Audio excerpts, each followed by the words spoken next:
Bonsoir tout le monde, bonjour tout le monde. J'espère que vous allez bien. Ce soir, aujourd'hui, nous sommes avec Balester, qui est avocate en droit du travail. Elle va se présenter et répondre à vos questions sur l'endométriose au travail. Maître, bonjour. Bonjour, enchantée. Donc moi, je suis Laura Ballester. Je suis, comme vous l'avez dit, avocate en droit du travail. J'accompagne les salariés principalement dans leurs difficultés de tous les jours au travail, principalement sur les questions de discrimination et de harcèlement, que ce soit moral ou sexuel. Et j'accompagne aussi un peu en droit pénal les femmes victimes de violences médicales et principalement gynécologiques. Génial. Et ben justement, on s'est rencontrés sur les réseaux sociaux grâce à Ouais. nos points d'intérêt communs, puisque nous sommes l'association Justice Endométriose et qu'on défend les droits des femmes atteintes d'endométriose, que ce soit par rapport aux violences médicales qu'elles peuvent subir dans leur parcours ou justement par rapport aux discriminations au travail. Et on a eu pas mal d'échanges sur Instagram et on a décidé de vous Ouais. proposer ce soir cette vidéo. Enfin, je dis ce soir parce qu'on tourne le soir, mais en fait, voilà, au moment où vous regardez la vidéo. Pourquoi cette vidéo? Pourquoi cet intérêt pour l'endométriose au travail? Déjà, il faut savoir que l'endométriose, c'est quand même 10 à 20% des femmes, ou en tout cas des personnes avec un utérus en France. Donc, 2 à 4 millions de personnes en France, c'est quand même énorme. Et 80% des malades ressentent des limitations dans leurs tâches quotidiennes. Et ça inclut forcément le travail, puisque c'est là où on passe la plupart de notre temps quand on travaille à temps plein, c'est au travail. Et 64% donc, des malades estiment que l'endométriose a un impact négatif sur leur carrière, sur leur évolution de carrière, et près de 30% estiment que cet impact est même majeur. Donc ça, c'est une étude Héroïque Santé qui date de 2022. Et pourquoi cet impact en fait? Qu'est-ce qui fait que l'endométriose peut être handicapante au travail? Donc à cause des douleurs invalidantes, au moment des règles ou en dehors des règles, la fatigue chronique, les difficultés à se concentrer, donc soit à cause des douleurs, de la fatigue, des traitements, des effets secondaires des traitements, même de la charge mentale que représente la maladie au quotidien, on, bah, ça impacte la faculté à se concentrer. Les difficultés aussi à la mobilité, on en parle assez peu, mais l'endométriose implique bien souvent des difficultés pour les déplacements, que ce soit domicile, travail, les déplacements pour les personnes qui sont amenées à se déplacer pour le travail, les stations assises, debout, prolongées, les ports de charge, voilà, tout ce qui va impliquer le physique. Et on a aussi parfois la nécessité impérieuse d'accéder aux toilettes, que ce soit pour les règles hémorragiques ou les troubles digestifs associés. Donc tout ça combiné, ça peut être vraiment invalidant et handicapant. Bien sûr, je rappelle que c'est en fonction des personnes, des symptômes, de la gravité de la maladie, que ce n'est pas pour tout le monde pareil. Mais dans certains cas, vraiment, on en est là. Et il y a des arrêts maladie, du coup, qui sont assez fréquents, environ 30 à 31 jours par an et par malade, et un impact sur la productivité. Et donc, au travail, ça va entraîner tout un tas de, on en reparlera après, de situations un peu compliquées, d'incompréhension de la part des managers, des employeurs, des équipes, des collègues, globalement, qui ne comprennent pas les absences, qui ne comprennent pas que la personne ne soit plus aussi productive qu'avant. Et ça peut entraîner des situations compliquées où le droit du travail n'est pas forcément respecté. Et c'est pour ça que Maître Ballester est avec nous pour répondre à nos questions. Si vous voulez dire un mot avant que justement on enchaîne sur les questions. Ouais, bah alors c'est vrai que là on en parle de plus en plus, mais pendant longtemps l'endométriose c'était un peu un sujet ignoré, donc on avait beaucoup d'arrêts de travail sans forcément avoir l'étiquette endométriose, ce qui je pense rendait aussi la compréhension de l'entreprise un peu difficile dans le cadre de ces arrêts.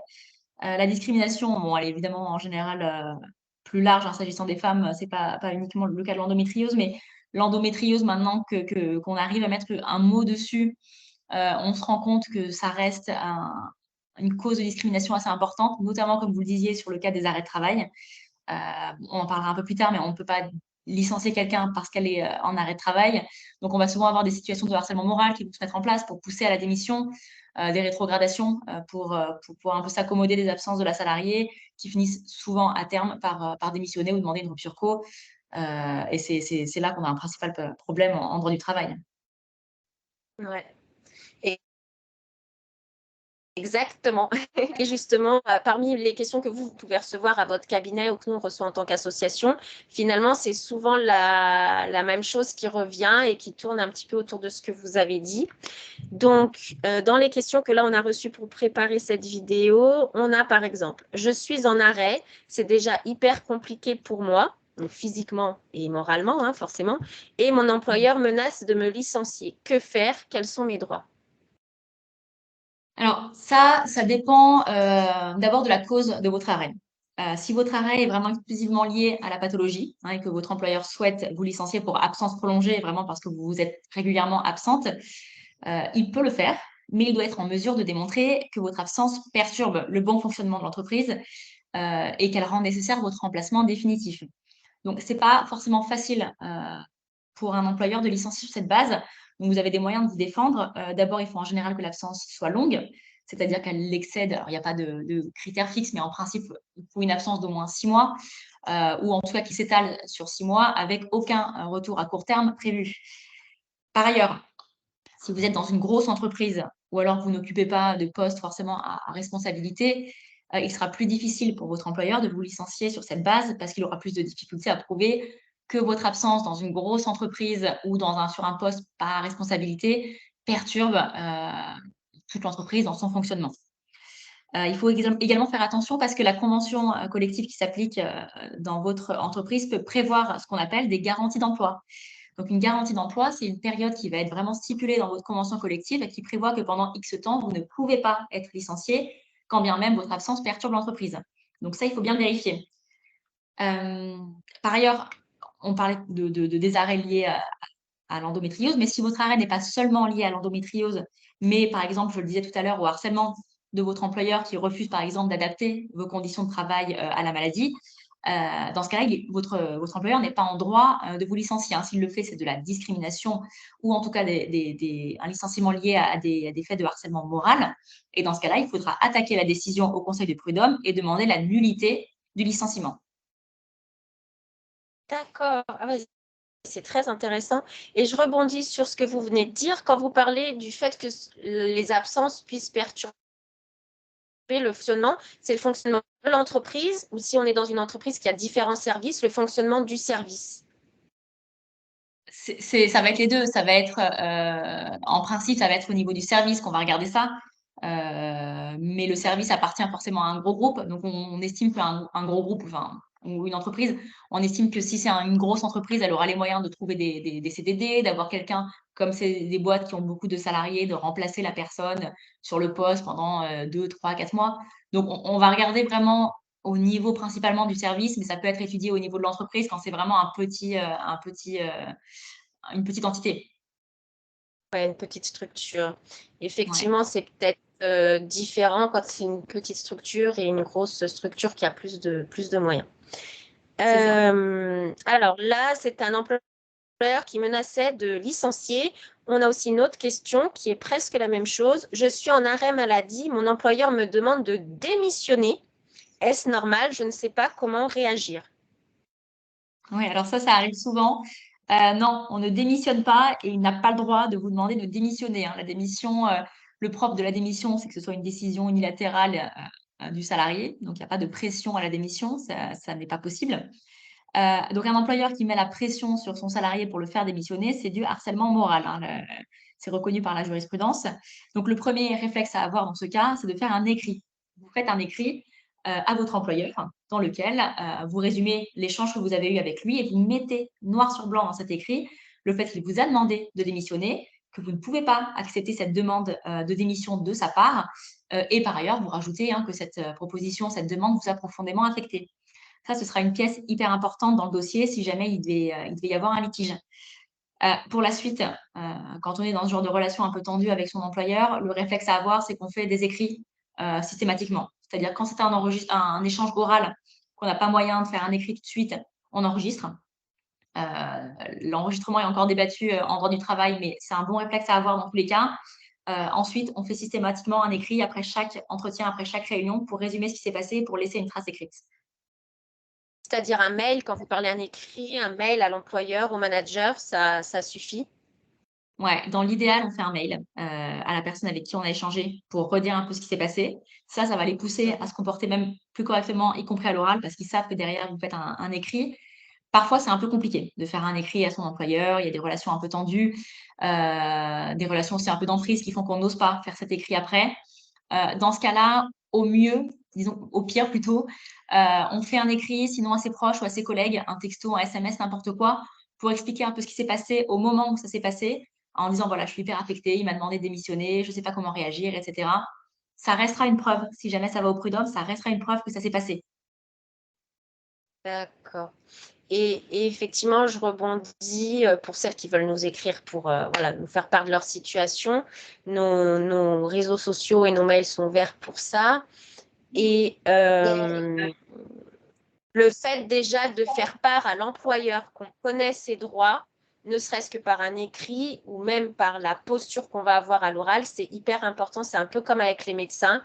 Et on voit que parfois, ça peut même faire switcher des situations parce que l'employeur qui nous prend pour une faible petite proie, ou voilà, et ben, finalement, on va avoir un autre point de vue en disant, oula, là, je ne peux pas abuser parce que la personne connaît ses droits, j'ai pas envie d'un prud'homme, j'ai pas envie de ceci. Et donc, ça peut aussi tout simplement rectifier une situation, améliorer une situation sans ensuite avoir besoin de faire une procédure. Ça peut faire rentrer les choses un peu dans le cadre. Connaître ses Ouais, droits, c'est une clé importante. ouais, complètement. Et ça peut être d'ailleurs une super base après pour une négociation. C'est-à-dire que quand, de toute façon, la confiance est rompue avec l'employeur, qu'on sait que ça ne peut pas marcher, rien que le fait de montrer que vous connaissez vos droits et de faire notamment des écrits pour montrer que vous n'êtes pas dupe et que vous préparez le dossier au contentieux, ça peut amener votre employeur à vouloir, bien vouloir discuter avec vous d'une éventuelle sortie, hein, parce que le coût de la démission ou la rupture conventionnelle, c'est pas forcément l'idéal. Donc ça peut, justement l'amener à bien vouloir parler sérieusement avec vous et négocier sur des bases sérieuses, c'est-à-dire partir avec des indemnités supralégales bien supérieures au minimum qui est dû en cas de rupture conventionnelle classique. D'accord. Ben justement, on avait des questions sur la rupture conventionnelle. On va peut-être enchaîner avec ça. Donc, justement, puisque la rupture conventionnelle, c'est un outil qui est souvent utilisé par les malades, assez peu par les employeurs, finalement, qui sont plus dans pousser à la démission ou vouloir licencier. Voilà. Et quand il n'y a plus aucune solution, quand il n'y a pas d'arrêt maladie de la part du médecin, quand la médecine du travail a déjà fait des préconisations, mais que l'employeur ne souhaite pas, ne peut pas, enfin en tout cas ne les met pas en place, c'est vrai que les malades peuvent avoir tendance à demander cette rupture conventionnelle et pas toujours dans des conditions, comme vous le disiez, avantageuses. Et là, on a justement comment on procède pour la rupture conventionnelle et comment, là c'est une question un peu plus détaillée au niveau du solde de tout compte et des documents de fin de contrat liés à cette rupture conventionnelle, comment ça se passe en fait? Alors, donc la rupture conventionnelle, ça peut être une bonne chose comme un peu un piège pour le malade, la malade en l'occurrence. Ce qu'il faut savoir, c'est que par principe, la rupture conventionnelle, c'est vraiment un accord, hein, avec l'employeur, avec lequel on se met d'accord pour rompre le contrat à telle date. Donc en principe, de part et d'autre, on peut avoir des griefs, mais de part et d'autre, c'est une relation plutôt équilibrée.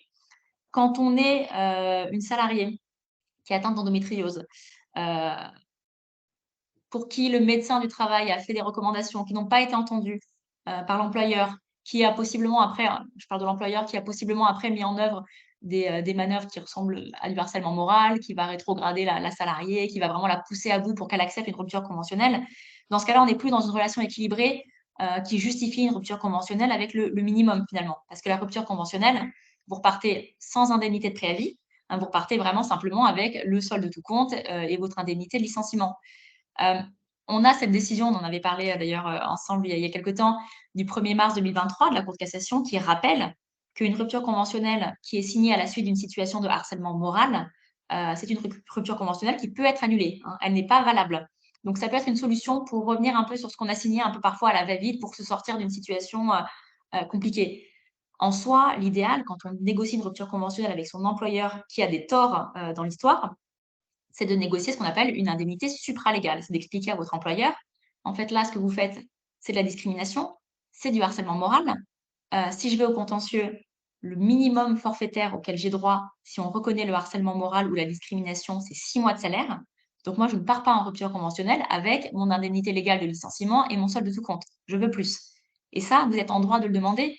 À partir du moment où vous montrez que vous connaissez vos droits et que vous montrez à votre employeur qu'il risque quelque chose, parce qu'en effet, il s'est mal comporté, disons, ça augmente votre force de négociation et ça vous permet de sortir avec des indemnités bien plus intéressantes pour vous. Parce que c'est pas normal de devoir quitter son entreprise parce qu'on souffre, parce qu'on est malade. De base, c'est pas normal, hein. C'est en principe à l'employeur de s'adapter à ça. Une fois qu'on s'est mis d'accord sur un montant, on signe la rupture conventionnelle. Le solde de tout compte, c'est exactement comme une démission ou un licenciement. On le reçoit à la fin du contrat de travail. Donc, une fois que vous êtes sorti des effectifs, vous aurez une fiche de paye sur le dernier mois où vous recevrez un reçu pour solde de tout compte qui va détailler donc toutes les sommes que vous devez percevoir, notamment vos congés payés et votre indemnité de licenciement. Ce solde de tout compte, vous avez 6 mois pour le contester. Donc faites attention, si vous avez le moindre doute sur une somme, un montant de congés payés, un décompte d'heures supplémentaires, le moindre truc, le mieux, c'est d'écrire à votre employeur directement, un mail, hein, n'importe quoi, pour lui dire: «Je comprends pas bien, j'ai un doute, est-ce que tu peux m'expliquer pourquoi tel décompte, pourquoi il manque ça?» Faites-le dans les 6 mois, on ne sait jamais. Comme ça, si jamais finalement c'est vous qui aviez raison et qu'il manquait, une somme pour X ou Y raison, vous aurez au moins, réagi à temps et vous serez dans le délai, des 6 mois. Ouais, c'est très intéressant. J'aurais aimé savoir tout ça à l'époque. Ouais. Juste sur le harcèlement, on a aussi des questions là-dessus. Et puis là, on en parle quand même beaucoup. Ça a l'air d'être enfin, des témoignages et de ce que vous me dites, une situation qui revient souvent. Alors là, c'est: je travaille dans une petite entreprise, il n'y a pas de délégués syndicaux ou de représentants du personnel. Vers qui me tourner? Je subis du harcèlement à cause de mon poids et de mon endométriose. Mon médecin m'a arrêté pour burn-out. Que faire? OK. Alors, il y a 2 choses. Il y a le harcèlement et il y a la discrimination. Quand on vous parle de discrimination, on parle vraiment du fait d'être traité moins favorablement que d'autres personnes, en l'occurrence des salariés, en raison de critères qui sont liés notamment, à son sexe, à son apparence, à son état de santé. Donc, avoir des remarques sur son poids ou sur sa maladie, c'est de la discrimination. Ensuite, on a l'autre chose qui est le harcèlement moral. Alors le harcèlement moral, ça va être des agissements répétés, hein, il faut que ça arrive à plusieurs, reprises et deuxième condition, que ça ait des conséquences sur vos conditions de travail et ou votre état de santé. Donc des critiques, par exemple, régulières, hein, infondées, des humiliations publiques, des mises à l'écart de l'équipe et cetera, c'est du harcèlement moral et c'est donc en fait un truc, qui est extrêmement large. Puis après, vous avez les 2 et donc là, de la question que vous vous posez, j'ai l'impression qu'on est un peu dans une situation double. C'est ce qu'on appelle le harcèlement moral discriminatoire. Donc c'est qu'en gros, typiquement, on va subir des critiques régulières concernant son physique, concernant ses arrêts maladie, critiques qui vont ensuite possiblement prendre la forme, de critiques sur son travail, hein. On va vous reprocher de ne pas faire les choses assez vite pour compenser vos absences. On va vous retirer certaines responsabilités. Ça, je le vois souvent, parmi mes clients, je le vois souvent, c'est des retraits de responsabilités parce que finalement, on estime que vos arrêts réguliers vous permettent plus, d'être fiable, vous permettent plus de faire votre travail correctement. Là, on est en plein dans une situation de harcèlement moral, discriminatoire parce qu'il a pour cause votre état de santé. Donc, qu'est-ce qu'on fait dans ces cas-là quand on n'a pas d'instance, représentative du personnel? Ça arrive souvent, hein, dans les petites entreprises, c'est classique. On a d'abord, la médecine du travail. La médecine du travail, soit au niveau interdépartemental, soit dans son entreprise, qu'on peut consulter, auprès de qui on peut déjà faire état de ses difficultés. Le médecin du travail, il va être en mesure après de faire des préconisations, en expliquant, dans un avis que, par exemple, il faut, permettre plus de télétravail, permettre parfois un mi-temps thérapeutique, ce genre de choses. Donc il va pouvoir déjà vous aider et cet avis de la médecine du travail, ça va avoir un poids, ça va avoir une importance par la suite parce que si votre employeur refuse de vous donner des jours de télétravail en vous expliquant que dans l'entreprise, c'est pas la politique, le télétravail ou alors que, la politique interne, c'est simplement 1 ou 2 jours et pas 3 comme le recommande la médecine du travail. Si vous avez cet avis officiel qui dit bien que, dans votre cas particulier ou du fait de votre maladie, 3 jours sont nécessaires et que votre employeur s'y oppose, vous avez après des billes au contentieux pour expliquer que vous avez été discriminé et que ça ressemble même à du harcèlement, moral. Et ensuite, deuxième option, ça va être l'inspection du travail, tout simplement. C'est-à-dire que si vraiment on est dans une situation hyper problématique, hyper tendue avec son employeur et qu'on n'arrive pas à trouver de solution, avant de démissionner, avant finalement d'en arriver à ce genre de solution parce qu'on n'a plus le choix, on saisit l'inspection du travail. Ça peut être un simple mail, hein, il n'y a vraiment pas de forme requise, et dans un mail dans lequel on va expliquer un peu sa situation. Et c'est ensuite l'inspection du travail qui va faire son travail d'enquête pour voir si en effet il y a de la discrimination. Dernière chose, ne négligez pas le contentieux. Comme je vous le disais, hein, un cas de discrimination, de harcèlement moral, c'est minimum 6 mois de salaire. Donc, si on estime qu'on a un bon dossier là-dessus, on n'hésite pas à saisir le conseil de prud'homme pour faire valoir ses droits. Alors justement, c'est pas dans les questions qu'on a reçues, mais ça m'interpelle. Comment savoir à l'avance en fait si on a un bon dossier? Parce que c'est vrai qu'au vu de la longueur des procédures, de la lourdeur des procédures, on peut être un peu réticente à le faire. Là, par exemple, cette personne, elle est arrêtée pour burn-out. Donc, a priori, c'est un bon signal, mais qu'est-ce qui pourrait montrer, voilà, un dossier? Bah, c'est vrai que l'arrêt de travail, les prescriptions d'anxiolytiques, d'antidépresseurs, tout ça, c'est des éléments qui montrent qu'il y a un problème. On n'a pas la preuve de la cause, mais en tout cas, on a déjà un bon début de preuve qui est de dire, regardez, tout allait bien avant, ça fait 6 mois, 1 an, 2 ans que je subis des difficultés au travail. Aujourd'hui, je suis en arrêt de travail, je suis sous antidépresseurs, c'est pas normal. Donc ça, déjà, c'est un bon élément de preuve. Ça suffira pas au contentieux. Et le problème du harcèlement moral et de la discrimination, c'est justement la question de la preuve, parce qu'en général, ça se passe à l'oral. Donc c'est ce que je vous disais tout à l'heure, c'est que vraiment, on multiplie les écrits et on enregistre. On n'hésite pas à faire ça quand justement on a un employeur qui a tendance un peu à recourir à l'oral facilement pour ses abus. On fait un écrit derrière à chaque fois. Quand c'est trop délicat, on écrit à ses proches, on écrit à ses collègues en expliquant la situation. Au bout d'un moment, quand on commence à avoir 3, 4, 5, 6 échanges SMS, WhatsApp, à l'instant T, hein, pas a posteriori, où on voit à chaque fois qu'on relate des faits qui sont clairement du harcèlement ou de la discrimination, le juge, face à ça, va quand même se dire, bon, c'est bizarre, on a une salariée en arrêt de travail, on a une salariée qui à plusieurs reprises s'est plainte de la situation, ça commence à faire beaucoup d'éléments. Et ensuite, il faut savoir qu'au prud'homme, la preuve est libre. Donc en fait, on peut se servir de tout. Alors évidemment, quand on a dit la preuve est libre, on n'a rien dit parce qu'en réalité, il faut quand même pouvoir le prouver. Donc l'écrit, ça reste évidemment la voie royale pour prouver un harcèlement, mais il y a plein de moyens, de prouver un harcèlement ou une discrimination. Si c'est une discrimination que vous expliquez de l'ordre du salaire, parce qu'en fait vos autres collègues qui, n'ont pas, d'arrêt, maladie fréquent, elles, sont mieux payées par exemple, ou en tout cas ont des augmentations et pas vous. Dans ce cas-là, les bulletins de paye, ça peut être un bon élément de preuve. Alors ce qui se passe, c'est qu'on n'a pas les bulletins de paye de ses collègues, mais alors ça, vous avez pareil une décision très récente de la Cour de cassation du 8 mars, je crois, 2023, donc vraiment très récente, qui a accepté, qui a jugé que c'était valable que de demander devant le juge la communication des bulletins de paye de ses collègues en justice pour prouver une discrimination salariale. Ce n'est pas une atteinte disproportionnée à la vie privée de ses salariés, parce qu'en effet, on a leur bulletin de paye. Ce n'est pas une atteinte disproportionnée dans la mesure où on est en train d'essayer de prouver soi-même une situation de discrimination. Donc, il ne faut pas hésiter à aller en justice et demander les preuves en justice, hein. Parfois, le juge a bien conscience qu'en tant que salarié, on n'a pas accès à tous les éléments auxquels a accès l'employeur, justement. Et j'ai appris récemment aussi, pour compléter ce que vous dites, qu'on peut demander l'accès à son dossier médical à la médecine du travail. Donc, on fait un courrier en demandant à son centre de médecine du travail de nous communiquer. Parce qu'en tant que salarié, à l'époque, on avait les petits bulletins aptes, inaptes, télétravail, mais bon, c'est tout. Et puis, bon, on a quand même très peu d'éléments. Sauf que le médecin du travail, lui, il consigne les entretiens, voilà, ce qu'il a préconisé un peu plus juste de façon détaillée. Et ça, on peut y avoir accès sur simple demande, en fait. Donc, je Ouais, pense que hyper utile. ça peut aider.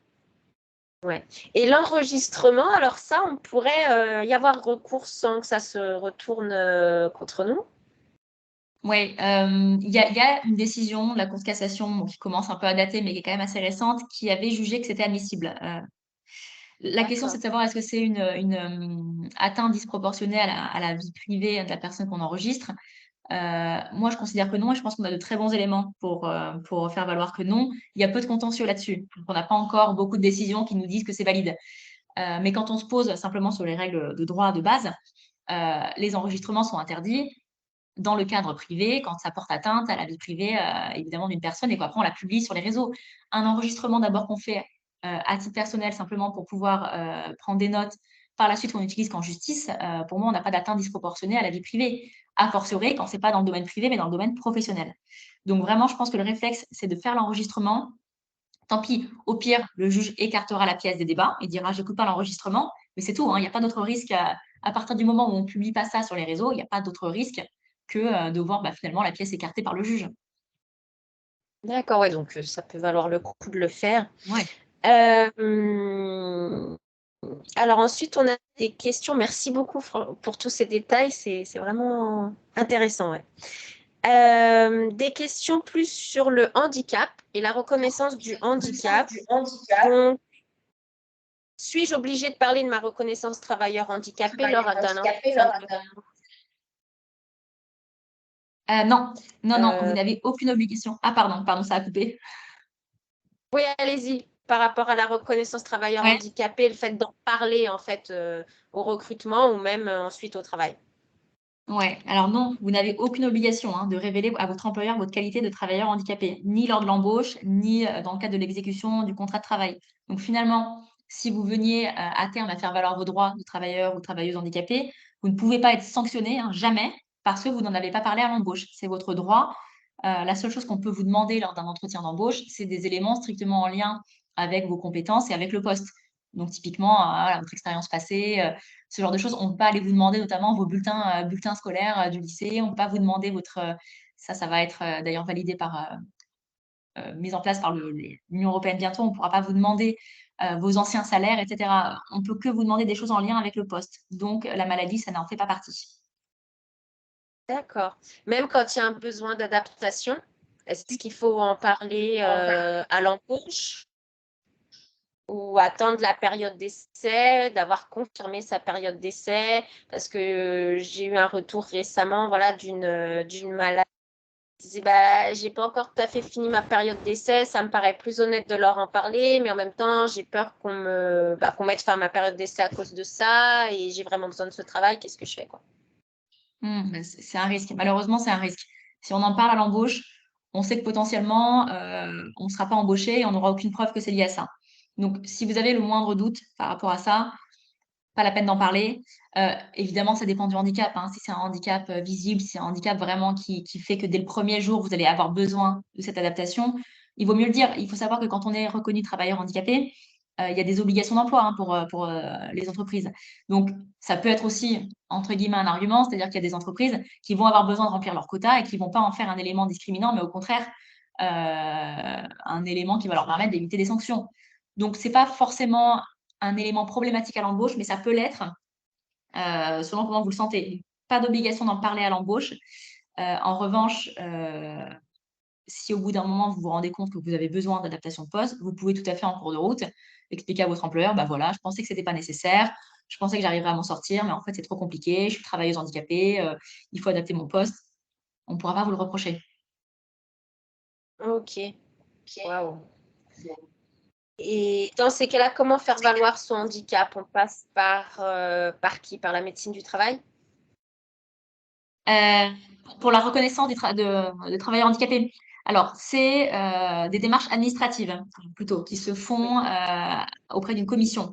Donc, en gros, ça dépend. Si vous n'avez pas demandé l'allocation aux adultes handicapés, c'est une demande qui se fait directement auprès de la maison départementale des personnes handicapées, hein. Autrement, c'est automatique. Donc, vous faites cette demande auprès de la maison départementale des personnes handicapées. Il faut savoir que dans certaines régions, même, vous pouvez le faire en ligne. Une fois que vous avez fait cette demande, il est courant que vous soyez, ça dépend du handicap, mais que vous soyez soumis à une visite médicale auprès de la commission des droits et de l'autonomie des personnes handicapées. Donc, cette commission va vous faire passer une visite médicale, étudier votre cas, et vous serez ensuite notifié d'une décision par écrit selon un certain délai, selon là où vous habitez. Ça vaut le coup de le faire parce que la RQTH, ça vous permet, la RQTH, c'est donc la reconnaissance de la qualité de travailleur handicapé. La RQTH, ça vous permet d'une part d'obtenir des aménagements de vos horaires et de votre poste de travail. D'autre part, ça vous permet de bénéficier de dispositifs d'aide à l'emploi. Donc, quand vraiment ça devient handicapant pour vous, typiquement l'endométriose, ça vaut le coup de le faire. Et moi, j'ai une cliente qui l'a fait récemment. C'est faisable pour l'endométriose, évidemment. Oui, on a beaucoup de retours là-dessus. C'est de plus en plus accordé facilement d'ailleurs. Et donc, une fois qu'on a cette reconnaissance, donc on n'est pas obligé d'en parler à l'employeur, ça c'est ce qu'on a dit, mais si on a besoin d'adaptation de poste, on en parle en priorité au médecin du travail. On en parle au médecin du travail. On peut en parler directement à son employeur quand c'est des éléments assez faciles à mettre en place, quand c'est du télétravail. Quand vous sentez qu'il y a des difficultés, il vaut mieux passer en effet par la médecine du travail pour avoir un peu un avis entre guillemets officiel. Ça renforce le dossier. Moi, je sais que là, en ce moment, j'ai une cliente RQTH avec de grosses difficultés de déplacement, comme vous le disiez au début, hein, qui a des difficultés à se rendre au travail tous les jours, pour qui la médecine du travail a recommandé à minima 2-3 jours de télétravail par semaine. Son employeur n'a pas voulu, il avait plein d'excuses pour ne pas le faire, évidemment. La médecine du travail a fait une préconisation officielle pour obtenir ces jours de télétravail. Ça n'a pas été accordé. On sait qu'aujourd'hui, son dossier, il est fort. Si on va au contentieux et on est en train d'y aller, il est fort. Elle aura ses indemnités pour discrimination. Quand on a des éléments comme ça et que l'employeur refuse, on a un dossier béton. Ah oui, ok. Donc, vraiment pas hésiter à faire Ouais. les démarches. Et là, justement, une autre question, quand on a eu ces adaptations de poste, mais que ça ne suffit pas. Donc, j'ai eu des adaptations de mon poste, mais ça ne suffit pas. Je suis aujourd'hui en arrêt. Que se passe-t-il ensuite? Ça va dépendre. Si les adaptations, elles ont été insuffisantes, il y a une première chose qu'on peut faire, c'est de demander une réévaluation pardon, de la situation au médecin du travail pour qu'il y ait d'autres adaptations. C'est toujours possible, hein. Ça peut aller jusqu'au mi-temps thérapeutique, il peut y avoir plein de choses. Quand on est dans un cas, je comprends que c'est plutôt le cas de la personne qui pose la question, dans lequel vraiment l'état de santé ne permet plus de travailler du tout, le médecin du travail va pouvoir alors vous déclarer inapte. Soit il va vous déclarer inapte à votre poste, soit il va vous déclarer inapte à tout poste dans l'entreprise. Donc typiquement, si dans l'entreprise, c'est que des jobs qu'on fait debout, des jobs de maintenance avec beaucoup de déplacements, bon, a priori, ce sera plutôt à tout poste dans l'entreprise. Pareil, hein, si vous êtes victime de harcèlement, que ce soit dans votre équipe ou dans une autre équipe, à partir du moment où c'est du harcèlement qui est généralisé, ce sera une inaptitude à tout poste dans l'entreprise. Bon, partons du cas classique où voilà, c'est que de l'endométriose le problème, vous ne pouvez plus vous rendre sur votre lieu de travail, il n'y a pas de mesure d'adaptation possible, on vous déclare inapte. Bon, d'abord, votre employeur va devoir rechercher un autre poste dans l'entreprise. Il va être adapté à votre état de santé, hein, sauf inaptitude totale. Si c'est une attitude totale sur tous les postes ou alors que votre employeur n'est pas parvenu à vous trouver un job, en interne ailleurs, il va être en droit de vous licencier et donc vous toucherez dans ce cas votre indemnité de licenciement, mais pas votre indemnité de préavis, hein. C'est comme la rupture conventionnelle. Donc quand l'inaptitude, elle est vraiment juste liée à l'état de santé et à l'endométriose, mais qu'il y a pas de faute de votre employeur, malheureusement, c'est un peu la seule solution. C'est qu'à la fin, il va finir par, soit vous licencier pour absence prolongée, soit pour inaptitude. Ça revient plus ou moins au même en termes, d'indemnité. En revanche, et ça c'est hyper important, c'est que là, je parle que des inaptitudes qui sont liées vraiment à l'endométriose. Si votre inaptitude, elle est liée à votre emploi, si elle a une origine professionnelle, que ce soit le harcèlement moral ou alors le refus de votre employeur d'adapter le poste de travail, là, vous serez en mesure de faire annuler l'inaptitude, le licenciement pour inaptitude, pour discrimination ou pour harcèlement. Ça, c'est hyper important, c'est-à-dire que vous repartirez avec évidemment beaucoup plus d'indemnités que le minimum qui est prévu pour inaptitude. Donc, il faut vraiment faire la différence entre ces deux situations qui sont vraiment la maladie qui est hyper handicapante ou alors la maladie qui a été rendue handicapante parce que votre employeur n'a pas su s'adapter. Ouais, il faut faire vraiment la distinction de ce qui est de la maladie, de ce qui est du manque d'adaptation finalement au travail, enfin, de la part de l'employeur pour nous permettre de continuer. Ah oui, c'est intéressant. C'est ça. Parce qu'en fait, d'une part, d'un côté, il y a vraiment le côté, bon, bah voilà, on est malade. Votre employeur va dire, bah oui, mais moi, je peux pas, surtout une petite entreprise, je peux pas supporter le coût de cette maladie. Parfois, c'est vrai. Parfois, vraiment, la maladie fait qu'on peut plus travailler. Dans ce cas-là, il y a après, c'est l'État qui prend le relais avec toutes les aides qui sont prévues pour ça.